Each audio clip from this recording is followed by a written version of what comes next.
Hi friends, welcome to my kitchen. Today's recipe is Abuelita's Sopita, which translates to Grandma's Little Soup. This recipe is such an easy thing that comes together in 15 minutes with basic ingredients that you may already have in your pantry.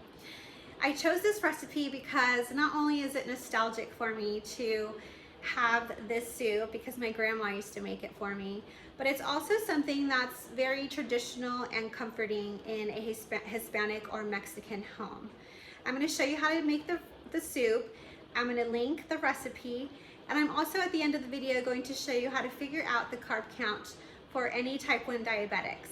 With my method of figuring out the carb count, you'll be able to turn any recipe that you have at home that's traditional or maybe special from grandma or someone else into the appropriate carbohydrate count that is needed to dose a type 1 diabetic with insulin.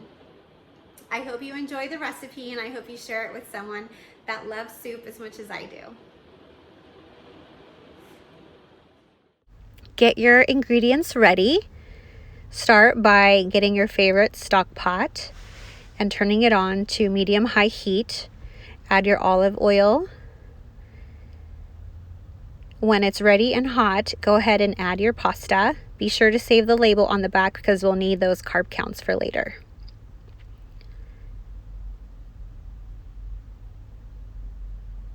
Give the pasta a good stir. You're going to want to brown it. Not too brown, but brown enough.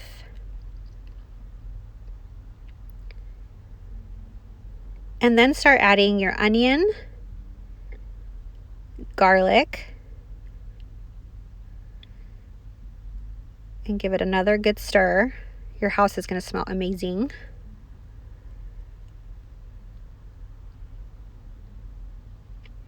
When everything starts turning brown, go ahead and add your tomato sauce. I only used half of the container, and add your Knorr seasoning and give it another good stir. Add 8 cups of water, and I like to add hot water, and stir again. You're going to want to bring it to a rapid boil.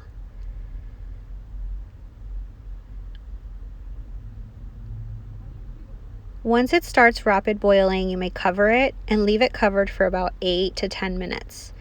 Check the consistency of it. It should be al dente, kind of thickened, and that means it's ready.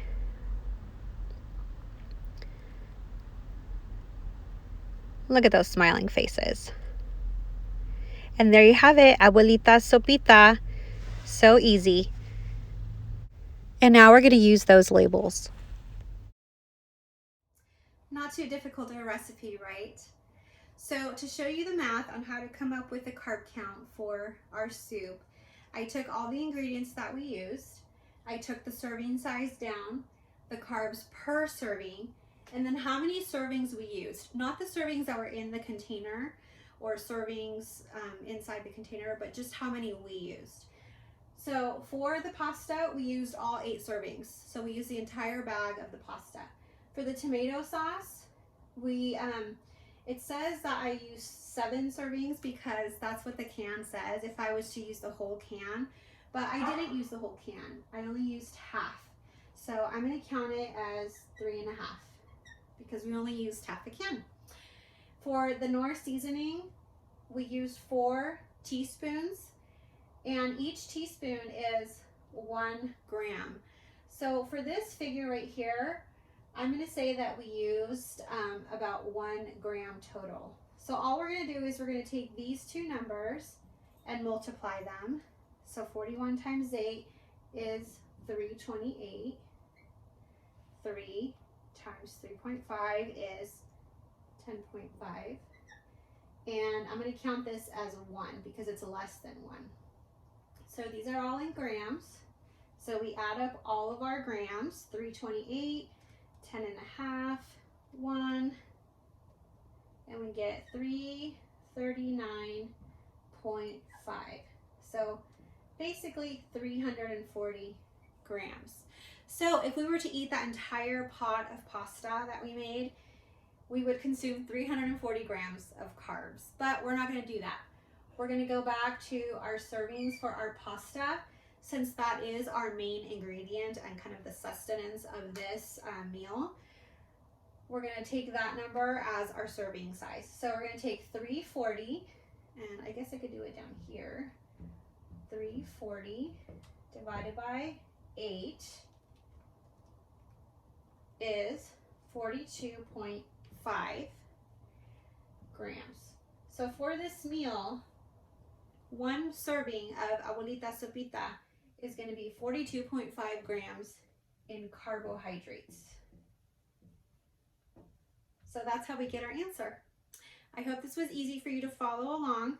I went ahead and did not count carbs for the onion, garlic, and of course water, because water has no carbohydrates. But we use such little onion and such little garlic that there aren't any carbs, but it gives us a lot of flavor. So finding recipes that are very flavorful are a good way to keep the carb count down. So for this bowl of soup, it's going to be 42.5 grams per serving. And that's how we figured it out. Thanks for tuning in. I hope you had fun.